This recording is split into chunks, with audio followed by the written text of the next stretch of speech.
तो hello students, welcome back to my channel. तो आज हम बात करेंगे ऑपरेशन रिसर्च में से डिसीजन थ्योरी के थर्ड लेक्चर के बारे में।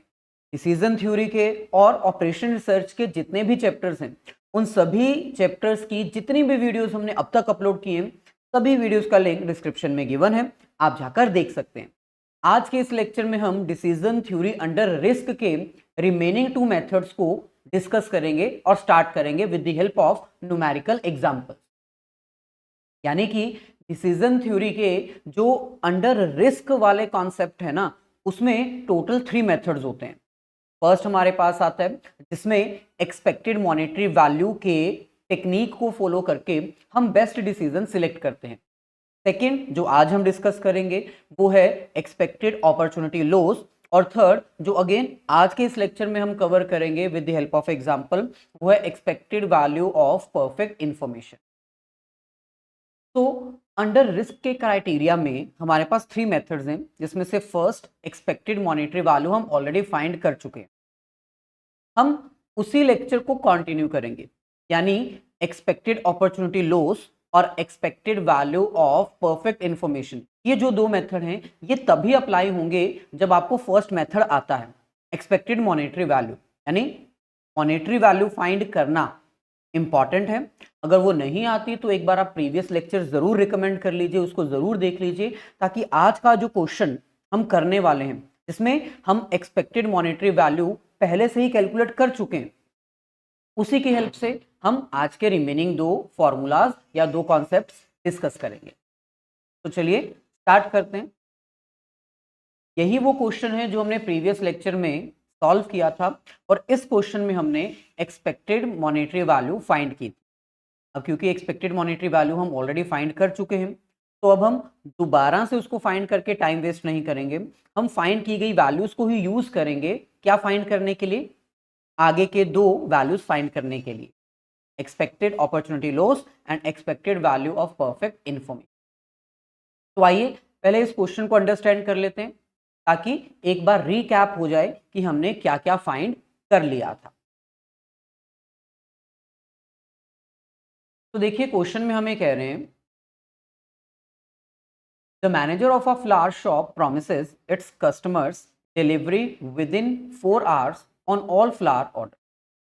एक शॉपकीपर है जो फ्लावर की डिलीवरी करता है, और वो अपने हर कस्टमर को प्रॉमिस करता है कि आपका ऑर्डर जब प्लेस होगा उसके विद इन 4 आवर आप तक ऑर्डर पहुंच जाएगा। All flowers are purchased on the previous day and delivered to Parker by 8 AM in the next morning। यानी पार्कर यहाँ पर मैं हूँ, मैं फ्लावर सेलर हूँ और आप मेरे कस्टमर। तो जब भी मेरे को सेल करने हैं फ्लावर, तो मेरे को भी तो पहले परचेज करने पड़ेंगे ना फ्लावर्स। तो मैं अपना ऑर्डर एक दिन पहले प्लेस करता हूँ, यानी मैं एक दिन पहले परचेज करता हूँ, अगले दिन सुबह 8 बजे तक वो फ्लावर मेरे पास आ जाते हैं, फिर मैं वो आपको सेल करता हूँ। यानी इसमें कॉन्सेप्ट क्या है, इसमें कॉन्सेप्ट ये है कि मैं फ्लावर परचेज करता हूँ अपने डीलर से और फिर आगे आपको सेल करता हूँ। The daily demand for the roses is as follows. अब ये जो डिमांड है, ये एक अनसर्टेन कॉन्सेप्ट है। आप कितनी फ्लावर्स की डिमांड करोगे ये मैं कह नहीं सकता, दैट इज अनसर्टेनिटी। हो सकता है कि किसी दिन आप 70 डजन फ्लावर्स परचेज करो, किस दिन 80, किस दिन 90, किस दिन 100। यानी ये एक डिसीजन थ्योरी अंडर अनसर्टेनिटी का कॉन्सेप्ट है, क्योंकि सर्टेनिटी नहीं है, पता नहीं है कि आप कितने फ्लावर्स परचेज करोगे, और टोटली अनसर्टेन भी नहीं है। मेरे पास एक रेंज है कि 70 से लेके 100 तक, 70 टू 100 डजन तक आप परचेजिंग कर सकते हो, आप इतने फ्लावर्स डिमांड करने आते हो। तो ये एक अनसर्टेन कॉन्सेप्ट नहीं है और सर्टेन भी नहीं है, ये क्या है, अंडर रिस्क। और अंडर रिस्क डिसीजन थ्योरी का एक ऐसा कॉन्सेप्ट है जिसमें 100% सर्टेनिटी भी नहीं होती और 100% अनसर्टेनिटी भी नहीं होती, ये एक कंफ्यूजन है। तो 70 टू 100, क्या प्रोबेबिलिटी है कि आप 70 डजन रोजेस परचेज करोगे, 0.1। 80 की प्रोबेबिलिटी है, 0.2। क्या प्रोबेबिलिटी है कि आप 90 डजन रोजेस परचेज करोगे, 0.4। और क्या प्रोबेबिलिटी है कि आप 100 डजन रोजेस परचेज करोगे, 0. तो अनसर्टेनिटी के कॉन्सेप्ट में आपके पास एक स्टेट ऑफ नेचर होता है और एक कोर्स ऑफ एक्शन होता है। ये दो कॉन्सेप्ट बहुत इंपॉर्टेंट है जो मैंने आपको बहुत डिटेल में एक्सप्लेन किए थे। आई होप यहाँ पर कहीं पर मैंने बहुत डिटेल में लिखा होगा कि कोर्स ऑफ एक्शन क्या होता है। चलिए, अगर नहीं है तो मैं बता देता हूँ। कोर्स ऑफ एक्शन यानी कितने ऑल्टरनेटिव्स अवेलेबल हैं डिसीजन लेने के लिए, और स्टेट ऑफ नेचर का मतलब होता है हर ऑल्टरनेटिव को सिलेक्ट करने पे आउटकम क्या आएगा। तो यहां पर अगर मैं बात करूं तो स्टेट ऑफ नेचर 4 है, 70, 80, 90, 100, यानी कितने डजन्स ऑफ रोजेस आप डिमांड कर सकते हो। और मेरा कोर्स ऑफ एक्शन क्या है, मेरे को कितने ऑल्टरनेटिव्स हैं अवेलेबल, मेरे पास भी 4 ऑल्टरनेटिव्स अवेलेबल हैं। आपकी डिमांड को पूरा करने के लिए मैं 70, 80, 90 या 100 में से कितने डजन ऑफ रोजेस का ऑर्डर अपने डीलर के साथ परचेज का डालूं, ताकि मेरे पास उतने रोजेस आए और मैं आगे आपको सेल कर सकूं। आगे हमें कह रहे हैं the manager purchases roses for ₹10 per dozen, यानी मेरी कॉस्ट जो है वो ₹10 है per dozen, and sells them for ₹30, उसको मैं 30 रुपए में बेचता हूँ। यानी कंडीशनल प्रॉफिट मेरा कितना है, यहाँ पर कंडीशनल प्रॉफिट मेरे पास है 20, 30 सेलिंग प्राइस, ₹10 परचेज प्राइस, तो ₹20 मेरा प्रॉफिट होगा।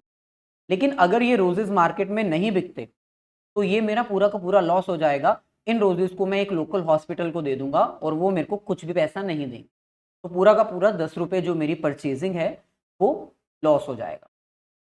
अब इसके अकॉर्डिंग हमें ऑप्टिमल एक्सपेक्टेड प्रॉफिट फाइंड करना था, यानी 70, 80, 90 और 100 कितने डजन ऑफ रोजेस का मैं ऑर्डर प्लेस करूं अपने डीलर के साथ, ताकि उतने बिक जाएं और मेरा नुकसान भी कम से कम। तो इस सिचुएशन को सॉल्व करने के लिए हमारे पास 3 मेथड हैं। एक्सपेक्टेड मॉनेटरी वैल्यू सबसे पहला था, जो कि हम ऑलरेडी सॉल्व कर चुके हैं। इसको भी एक बार आप रिकैप कर लीजिए। यहां पर हमने लिखा स्टेट ऑफ नेचर और यहां पर मैंने लिखे course of action. State of nature 4 हैं, 70, 80, 90, 100। आप कितने डजन ऑफ रोजेस डिमांड कर रहे हो मेरे को आइडिया नहीं है, तो स्टेट ऑफ नेचर 4 तरह की अनसर्टेनिटी। मैं कितना ऑर्डर प्लेस करूं, ये मैंने उसका कोर्स ऑफ एक्शन लिखे, first alternative, second, third and fourth. उसके अकॉर्डिंग ये मैंने पे ऑफ मैट्रिक्स बनाया। कैसे बनाया, सिंपल, 70 की अगर आप डिमांड करते हो और 70 ही मैं ऑर्डर प्लेस करता हूं, तो 70 के 70 मेरे सारे बिक जाएंगे। 1 डजन ऑफ रोजेस कितने के बिकते हैं, ₹30 के। लेकिन मेरे को यहां पर ये नहीं लिखना है कि कितने के बिक रहे हैं, मेरे को प्रॉफिट और लॉस, पे ऑफ बनाना है ना, तो पे ऑफ में प्रॉफिट और लॉस देखा जाता है। 70 मैंने अपने डीलर से परचेज किए और 70 ही आपने परचेज कर लिए पूरे, तो 70 इंटू 20, 1400। ऐसे ही सेकेंड सिचुएशन, आपने 80 डजन ऑफ रोजेस डिमांड किए, लेकिन मैंने 70 ही अपने डीलर से परचेज किए थे, तो क्या इशू है, मैंने 70 डिमांड किए थे, मैंने 70 परचेज किए थे और 70 ही मैंने बेच दिए। 10 डजन ऑफ रोजेस नहीं बिके क्योंकि मेरे पास थे ही नहीं। आप डिमांड करने आए, मैंने कहा स्टॉक आउट, खत्म हो गया, जाओ, तो बस मेरे सारे बिक गए। तो ऐसे करते करते ये हमने कैलकुलेट कर लिया। ऐसे ही 80 dozen of roses, second alternative क्या था कि मैं 80 डजन ऑफ रोजेस परचेज करूं अपने डीलर से और फिर आपको सेल करूं। स्टेट ऑफ नेचर क्या है, हो सकता है आप 70 डजन रोजेस ही परचेज करो। इस सिचुएशन में 10 डजन ऑफ रोजेस मेरे अनसोल्ड रह जाएंगे, जो कि लॉस होगा। उसको हमने कैसे कैलकुलेट किया, यहां पर मैंने साइड में रफ वर्क किया हुआ है, ये देखो। 80 डजन ऑफ रोजेस मैंने अपने डीलर से परचेज किए थे, 70 आपने परचेज कर लिए, बचे कितने, 10। तो इसका मतलब सिंपल है, 70 डजन ऑफ रोजेस बेचने पे मेरे को पर डजन ₹20 का प्रॉफिट होता है, तो 1400 मेरा प्रॉफिट। 10 डजन रोजेस मेरे अनसोल्ड रह गए, जो कि मेरे को लोकल हॉस्पिटल को डोनेट करने पड़ गए बिना किसी प्रॉफिट के, तो उसमें मेरा ₹10 का लॉस पर डजन, तो ₹100 का लॉस, तो मेरा पे ऑफ कितना आएगा, 1300। तो ऐसे करते करते हमने ये सारा टेबल बना लिया। आई होप अब आपको थोड़ा बहुत क्लियर हो चुका। अब अगर पूरा डेप्थ में इंफॉर्मेशन चाहिए तो मैं प्लीज आपको रिकमेंड करूंगा कि प्रीवियस लेक्चर एक बार अच्छे से देख लीजिए। ओके, अच्छा, अब इसके बाद हमने इन सभी वैल्यूज को इनके प्रोबेबिलिटी से मल्टीप्लाई किया, मल्टीप्लाई करके हमारे पास ये आंसर आ गया। एक्सपेक्टेड पे ऑफ। एक्सपेक्टेड पे ऑफ को हमने ऑल्टरनेटिव वाइज टोटल किया। फर्स्ट ऑल्टरनेटिव हमें एक्सपेक्टेड कितना प्रॉफिट करवाएगा 1400, सेकेंड 1570, 1680, 1670, उसके अकॉर्डिंग हमने थर्ड को सिलेक्ट कर लिया क्योंकि इसमें सबसे ज्यादा पे ऑफ गेन हमें हो रहा था। अब नेक्स्ट मेथड हमारे पास आता है एक्सपेक्टेड वैल्यू ऑफ, नहीं एक्सपेक्टेड वैल्यू ऑफ तो बाद में करेंगे, पहले हम करेंगे this one, expected opportunity loss. अब ये कौन सा मेथड? देखो सबसे पहले आपको पता होना चाहिए कि अपॉर्चुनिटी लॉस क्या होता है या फिर अपॉर्चुनिटी कॉस्ट क्या होती है। ये कोई नई टर्म नहीं है, नॉर्मली आपने बहुत बार सुनी होगी। अगर आप इकोनॉमिक्स बैकग्राउंड से हो या आपने किसी भी स्टैंडर्ड में इकोनॉमिक्स स्टडी की है तो अपॉर्चुनिटी कॉस्ट के बारे में आपको पता होगा। अब देखो होता क्या है, नॉर्मली एक इंडिविजुअल्स की बहुत सारी अनलिमिटेड वांट्स होती हैं लेकिन रिसोर्सेज लिमिटेड होते हैं। अनलिमिटेड वांट्स को फुलफिल करने के लिए क्योंकि रिसोर्सेज लिमिटेड है, इसीलिए हर इंडिविजुअल को, हर इकोनॉमी को, हर पर्सन को एक प्रॉब्लम ऑफ चॉइस से गुजरना पड़ता है। यानी उसको चूज करना पड़ता है कि वो अपने लिमिटेड रिसोर्सेज को किस तरह से यूज करे ताकि उसके अनलिमिटेड वांट्स फुलफिल हो जाएं। सारी नहीं तो कुछ ऐसी वांट्स फुलफिल हो जाएं जो प्रायोरिटी बेसिस पे हो जानी चाहिए। यानी हर चीज, हर ऑल्टरनेटिव नहीं पूरा हो सकता, आपको कोई एक बेस्ट ऑल्टरनेटिव सिलेक्ट करना होता है ताकि आप अपनी वांट्स को फुलफिल कर सको और आप सेटिस्फाई हो सको। सिमिलरली डिसीजन लेते हुए भी एक डिसीजन मेकर को इसी प्रॉब्लम से गुजरना पड़ता है। यानी डिसीजन मेकर के पास भी अनलिमिटेड ऑल्टरनेटिव्स होते हैं। अनलिमिटेड वांट्स को हम ऑल्टरनेटिव्स कह सकते हैं।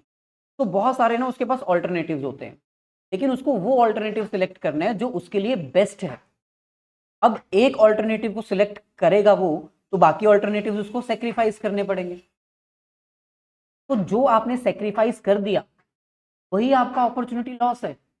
फॉर एग्जाम्पल, अगर मैं आपको 1000 रुपीज देता हूं और ये कहता हूं कि आप इस 1000 रुपीज से अपनी जो वांट फुलफिल कर सकते हो वो कर लो, तो आपने लिस्ट बनाई, उस लिस्ट में 1 पेयर ऑफ शूज, मूवी देखना, फ्रेंड्स के साथ पार्टी करना, 1 पेयर ऑफ क्लोथ परचेज करना, 4 ऑल्टरनेटिव्स आपने अपने पास रखे। अब ये चारों तो पूरे नहीं हो सकते, आपने सिलेक्ट किया let's prioritise our thing and let's buy pair of shoes, क्योंकि वो आपके पास नहीं है। तो पेयर ऑफ शूज अगर आपने सिलेक्ट किया तो बाकी 3 ऑल्टरनेटिव्स आपको क्या करने पड़े? सेक्रीफाइस। उसी को हम कहते हैं अपॉर्चुनिटी लॉस। यानी वो अपॉर्चुनिटी जो आप चूज कर सकते थे लेकिन अब नहीं कर पाओगे क्योंकि आपने पहले एक सिलेक्ट कर ली और पैसा वहां पर लगा दिया, तो अब बाकी लॉस हो गया। अपॉर्चुनिटी लॉस या अपॉर्चुनिटी। सिमिलरली एक डिसीजन मेकर का भी यही रोल होता है। अगर उसके पास 4 ऑल्टरनेटिव हैं 70, 80, 90, 100 कि कितना ऑर्डर वो प्लेस करे अपने डीलर के साथ। मान लो उसने 90 डजन ऑफ रोजेस का ऑर्डर प्लेस किया, तो बाकी ऑर्डर्स से होने वाला जो उसका प्रॉफिट है वो उसको सेक्रीफाइस करना पड़ेगा कि नहीं करना पड़ेगा? तो दैट इज अपॉर्चुनिटी लॉस। अब देखो यहां पर क्या लिखा हुआ है, expected opportunity loss also called expected value of regret. Regret मतलब छोड़ दिया, जिसको जाने दिया, है ना, उसका लॉस। तो it is also called as expected value of regret is an alternative decision criteria for decision making under risk. ये एक और क्राइटेरिया है, ये एक और टेक्निक है, मेथड है, तो आप यूज कर सकते हो कहां पर? डिसीजन मेकिंग अंडर रिस्क की situation. The expected opportunity loss is defined as the difference between the highest profit and the actual profit due to choosing a particular course of action। यानी अगर आपने एक particular course of action select कर लिया वो, और जो highest profit था वो, उसके बीच के डिफरेंस को हम अपॉर्चुनिटी लॉस कहेंगे। यानी फॉर एग्जांपल, अगर आप 90 डजन ऑफ रोजेस का ऑर्डर प्लेस करते तो आपको प्रॉफिट हो रहा था 300 एजम्पशन। बाकी सब चीजों पे अगर आप ऑर्डर प्लेस करते 70, 80 और 100, उस पे प्रॉफिट आपको हो रहा था 200, 100 और 50। तो हाईएस्ट वैल्यू क्या हुई? 300। और बाकी सब 200, 100 और 50, उसका डिफरेंस जो है वो आपका अपॉर्चुनिटी लॉस होगा। कैसे कैलकुलेट करना है मैं अभी आपको बताता हूं। हम इसको न्यूमेरिकली जब सॉल्व करेंगे ना, प्रोसीजर दिया हुआ है, स्टेप्स लिखे हुए हैं, लेकिन मैं क्या कहता हूं, आप ना प्रैक्टिकली समझ लो सॉल्व कैसे करना है, तो आपको प्रोसेस भी याद हो जाए। ठीक है, तो प्रीवियस क्वेश्चन ही कंटिन्यू कर रहे हैं। सबसे पहले स्टेट ऑफ नेचर, कितने स्टेट ऑफ नेचर थे हमारे पास? 4। यानी हमें अनसर्टेनिटी थी कि मेरा जो कस्टमर है वो कितना ऑर्डर प्लेस करेगा। मैं यहां पर लिख देता हूं, हो सकता है वो 70 डजन, 80, 90 या फिर 100 डजन का ऑर्डर प्लेस करें। तो हम डिवाइड कर देते हैं ताकि कोई कैलकुलेशन मिस्टेक ना हो।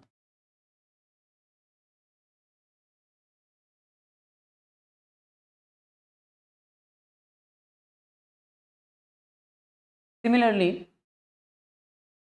प्रोबेबिलिटी जो हमें गिवन थी वो हम यहां पर लिख लेंगे, 0.1 थी, पर चेक कर लेते हैं, 1243।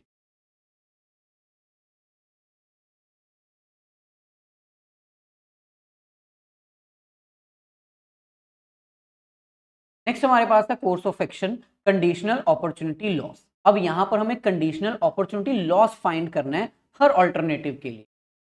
कितने ऑल्टरनेटिव्स अवेलेबल थे मेरे पास? अगेन 4।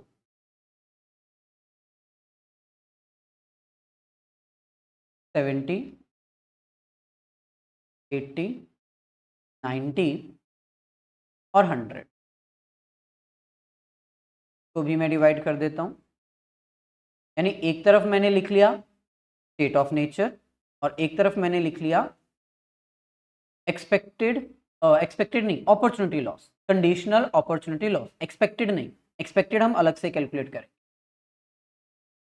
चलिए ठीक है, अब यहां पर कैलकुलेशन कैसे करनी है, अब यहां से आपको स्टेप समझने हैं। अब देखो सबसे पहले आपके पास कितने स्टेट ऑफ नेचर हैं? 4, 1 2 3 4। अगर आप first state of nature select करोगे तो आपको हाईएस्ट एक्सपेक्टेड पे ऑफ कितना मिलेगा? 1400। तो ये हाईएस्ट वैल्यू आपके first state of nature. Opportunity loss क्या होती है? Opportunity loss is the difference between highest value and remaining alternative value. यानी ये 1400 में से आपको ये सारी वैल्यूज माइनस करनी है, तो हर ऑल्टरनेटिव का आपके पास अपॉर्चुनिटी लॉस आ जाएगा। तो 1400 माइनस 1400 0, 1400 माइनस 1300 100, 1400 माइनस 1200 200, 1400 माइनस 1100 300। तो इसका मतलब जो फर्स्ट वैल्यू आएगी वो यहां पर आएगी 0, 100, 200 एंड 300। इस तरह से आपने ये फर्स्ट स्टेट ऑफ नेचर के लिए अपॉर्चुनिटी लॉस फाइंड कर ली। यानी अगर स्टेट ऑफ नेचर ऐसा हुआ कि आप 70 डजन ऑफ रोजेस परचेज करोगे मेरे से, आप 70 डजन ऑफ रोजेस डिमांड करोगे मेरे से, तो 0 अपॉर्चुनिटी लॉस होगा मेरे को 70 डजन अपने डीलर से परचेज करने में। ऑब्वियसली सिंपल है ना, मैं 70 डजन लेकर आया और 70 डजन मैंने आपको बेच दिए, तो मेरा लॉस क्या हुआ? कुछ भी नहीं, 0।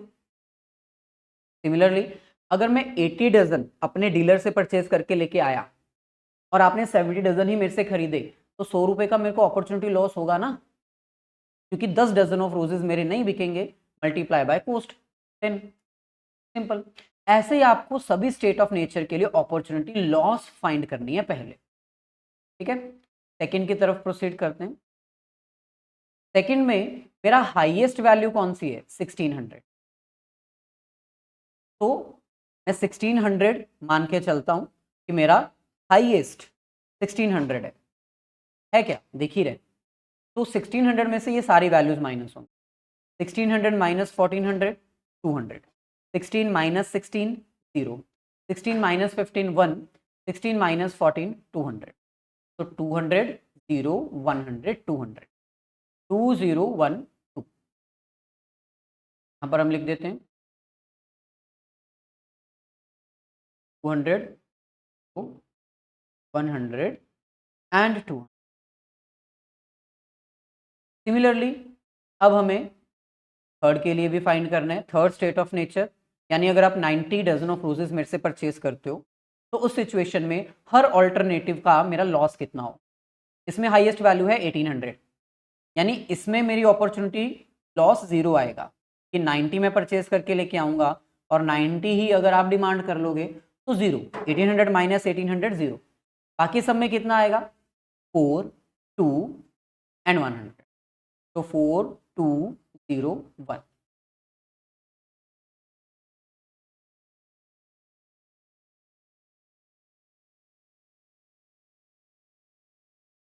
इजी है अपॉर्चुनिटी लॉस फाइंड करना, बस स्टेट ऑफ नेचर में से हाईएस्ट में से बाकी सब वैल्यूज माइनस कर, क्योंकि वो आपने सेक्रीफाइस कर दी। अगर आप 1400 इसमें सिलेक्ट करोगे है ना, तो बाकी सब में लॉस होगा। इसमें 1600 सिलेक्ट करोगे तो इसमें लॉस नहीं, लेकिन बाकी सब आपको सेक्रीफाइस करने पड़ेंगे। कुछ पाने के लिए कुछ खोना पड़ता है। अगर आप थर्ड स्टेट ऑफ नेचर में से ये वाला ऑल्टरनेटिव सिलेक्ट करोगे, 90 डजन ऑफ रोजेस परचेज करने का आप अपने डीलर के साथ ऑर्डर प्लेस करोगे और 90 ही अगर बिक जाएंगे तो आपको लॉस कुछ नहीं होगा, लेकिन अपॉर्चुनिटी लॉस आपको बियर करना पड़ेगा 400 200 और 100 का। Similarly last state of nature, इसमें 2000 हाईएस्ट वैल्यू, 2000 में से 2000 माइनस करोगे तो 0, बाकी सब में क्या आएगा 600 400 200 0, 6 4 2 0।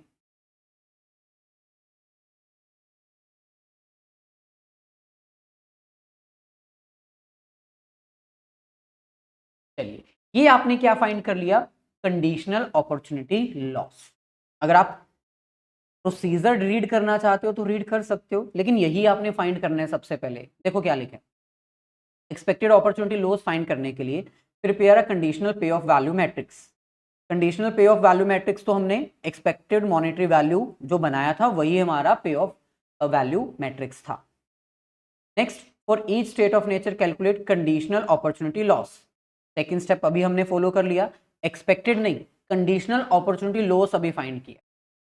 कैसे फाइंड किया, बाय सब्ट्रैक्टिंग ईच पे ऑफ फ्रॉम द मैक्सिमम पे ऑफ। हर एक पे ऑफ को हमें मैक्सिमम में से डिडक्ट करना है, सब्ट्रैक्ट करना, वो भी हमने कर लिया। अब हम एक्सपेक्टेड अपॉर्चुनिटी लॉस फाइंड करेंगे, कैसे, by multiplying the probability with each state of nature. अब हमें क्या करना है, प्रोबेबिलिटी के साथ मल्टीप्लाई करना है, तो हमारा एक्सपेक्टेड अपॉर्चुनिटी लॉस भी आ जाएगा। तो कितने ऑल्टरनेटिव्स हैं, 4, 70 80 90 और 100। बस इसके अकॉर्डिंग अब हमें मल्टीप्लीकेशन करनी है जो प्रोबेबिलिटी है उसके साथ इन सभी वैल्यूज।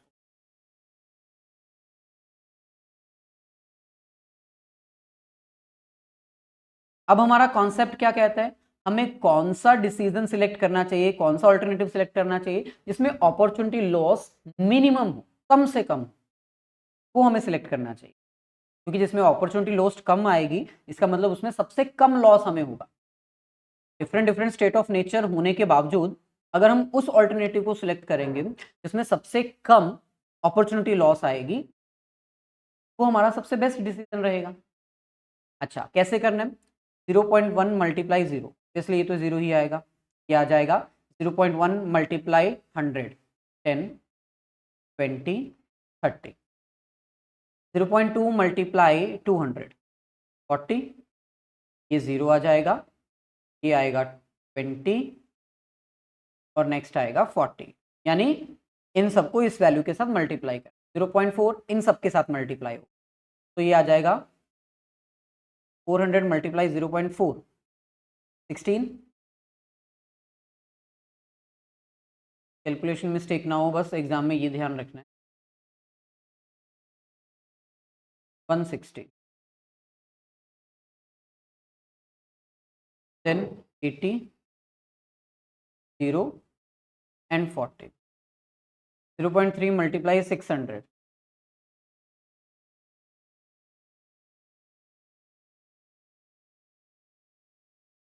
ये आ जाएगा 180, देन ये 120, ये हमारे पास आ जाएगा 60 और 0। अब हमें क्या करना है, हर एक ऑल्टरनेटिव को हमें प्लस करके देखना है कि अपॉर्चुनिटी लॉस सबसे कम किस में आ रही है। तो 40 एंड 160 200, 200 प्लस 180 380, देन 120 एंड 80 200 210,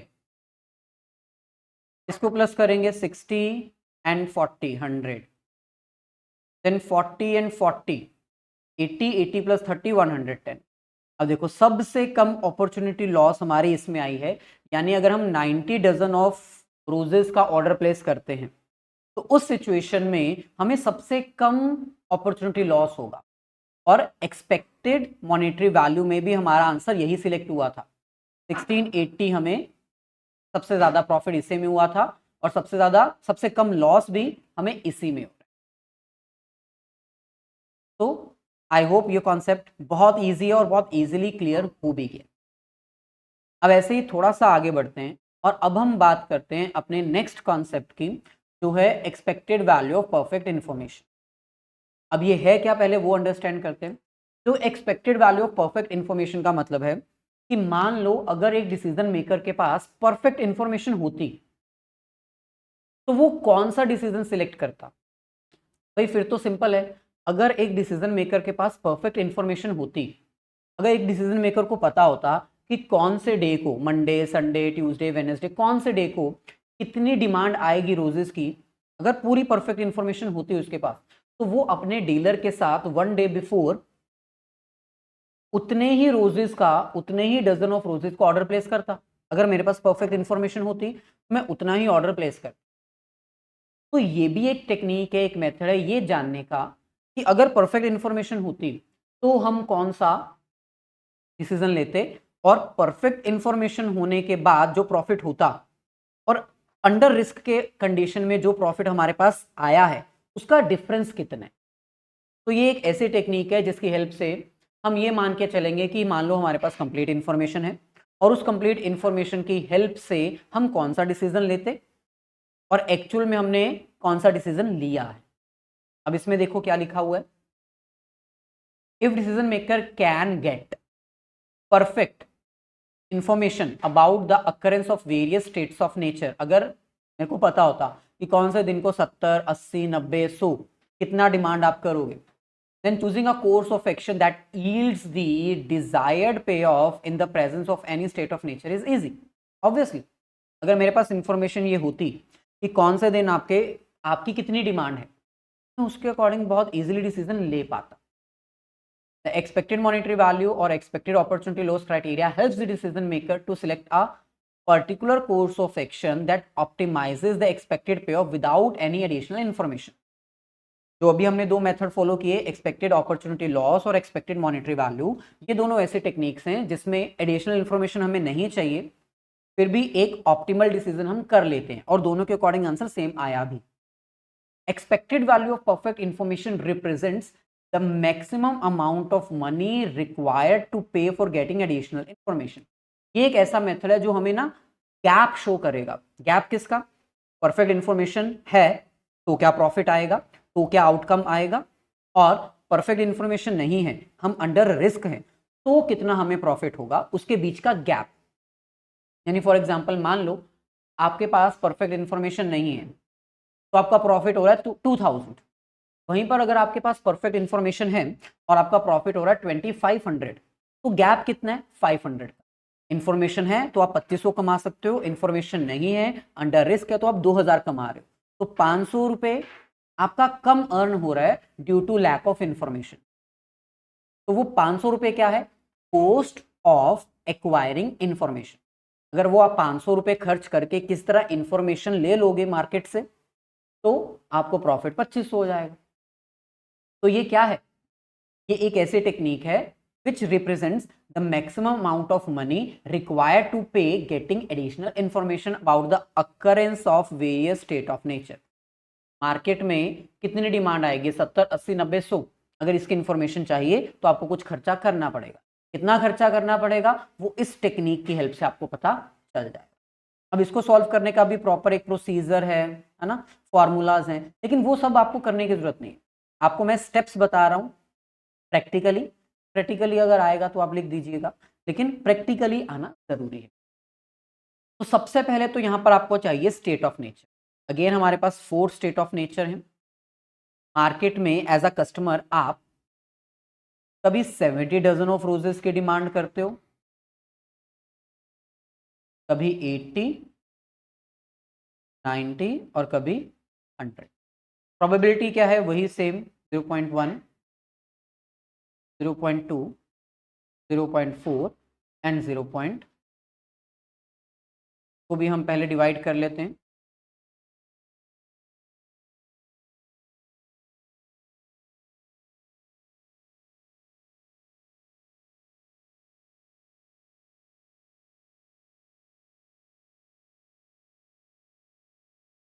अब नेक्स्ट हमारे पास आता है ऑप्टिमल कोर्स ऑफ एक्शन। अब ये बहुत जरूरी है, ऑप्टिमल कोर्स ऑफ एक्शन। हमने अभी क्या बोला कि अगर आपके पास परफेक्ट इंफॉर्मेशन होती तो आप उस कोर्स ऑफ एक्शन को सिलेक्ट करते जो आपको हाईएस्ट प्रॉफिट जनरेट करके देता, या फिर जिसमें सबसे कम आपकी कॉस्ट लगती। तो इसको सॉल्व करने के लिए भी हमें अगेन एक्सपेक्टेड मॉनेटरी वैल्यू आनी चाहिए कैलकुलेट करना। तो फर्स्ट स्टेट ऑफ नेचर 70, इसमें आपका हाईएस्ट पे ऑफ कितना है, हाईएस्ट 1400, यानी 70 डजन ऑफ रोजेज अगर मैं प्लेस करूंगा, अगर मैं परचेज करूंगा और वो 70 ही मार्केट में बिक जाते हैं तो मेरे को सबसे ज्यादा प्रॉफिट होगा। तो इस बार अब हम ये मान के चल रहे हैं कि मान लो मेरे को पूरी नॉलेज है, मेरे को पता है कि आज मंडे है और आज आप 70 डजन ऑफ रोजेस परचेज करने आओगे, तो एक दिन पहले मैं कितना डजन ऑफ रोजेस का ऑर्डर प्लेस करूंगा अपने डीलर के साथ, 70। उस सिचुएशन में मेरा मैक्सिमम प्रॉफिट होगा 1400। तो आपको हाईएस्ट वैल्यू सबसे पहले सिलेक्ट करनी है हर स्टेट ऑफ नेचर में से। तो पहले स्टेट ऑफ नेचर में से हाईएस्ट वैल्यू क्या है, 1400। सेकेंड स्टेट ऑफ नेचर में क्या है, 1600। थर्ड स्टेट ऑफ नेचर में 1800। फोर्थ स्टेट ऑफ नेचर में, तो अगर मेरे पास परफेक्ट इंफॉर्मेशन होती कि नेक्स्ट डे आप कितना ऑर्डर प्लेस करोगे, तो आज के दिन मैं अपने डीलर के साथ उतना ही ऑर्डर प्लेस करता हूं और मेरा कोई लॉस होता ही नहीं। तो ऑप्टिमल कोर्स ऑफ एक्शन का मतलब है हर स्टेट ऑफ नेचर में से हाईएस्ट वैल्यू सिलेक्ट करना, 14, 16, 18, 2000। सिंपल।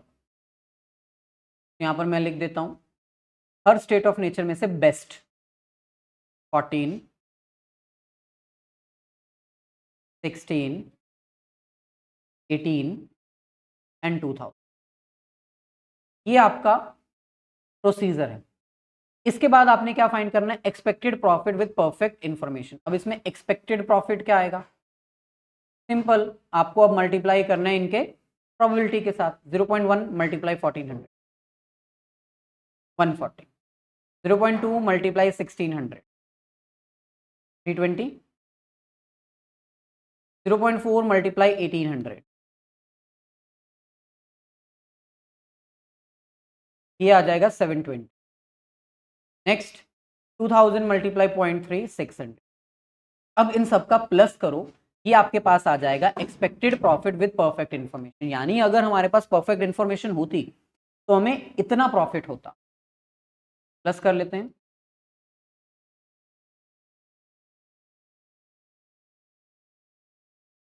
क्या आएगा 1780। हमें फाइंड क्या करना है, expected value of perfect information. कैसे फाइंड करेंगे, इसके लिए हमें 2 कैलकुलेशंस करनी है। पहली हमें चाहिए expected profit with perfect information, जो कि हमारा आया 1780।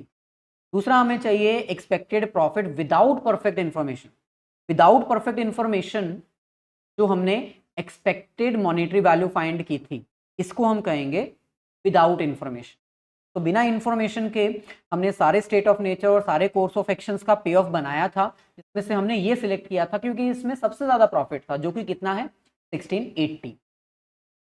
तो ये हम यहां पर लिख देंगे -1680। इसका मतलब ये गैप कितना है 100 का। तो ये जो 100 है यही आपका है expected value of perfect information. यानी अगर आपको एक्स्ट्रा प्रॉफिट अर्न करना है तो वो एक्स्ट्रा प्रॉफिट 100 रुपये ही होगा परफेक्ट इंफॉर्मेशन और अंडर रिस्क वाली वैल्यू में सिर्फ 100 रुपये का ही गैप है। ये 100 रुपये आपकी एडिशनल कॉस्ट आएगी अगर आप एक्स्ट्रा इंफॉर्मेशन कहीं से अरेंज करते हो तो ये था हमारा आज का कॉन्सेप्ट में। आई होप आपको कॉन्सेप्ट्स क्लियर हो चुके हैं कि किस तरह से एक्सपेक्टेड अपॉर्चुनिटी लॉस फाइंड करनी है और किस तरह से आपको expected value of perfect information calculate करनी है, इसमें दोनों ही बहुत ईजी। अगर आपको थोड़ा और प्रैक्टिस करना है तो हमारी पुरानी वीडियोस में भी हमने कुछ न्यूमेरिकल क्वेश्चन सॉल्व किए हैं, आप उनको भी अंडरस्टैंड कर सकते हैं। उन वीडियो का लिंक डिस्क्रिप्शन में गिवन है, जाकर जरूर देखिएगा।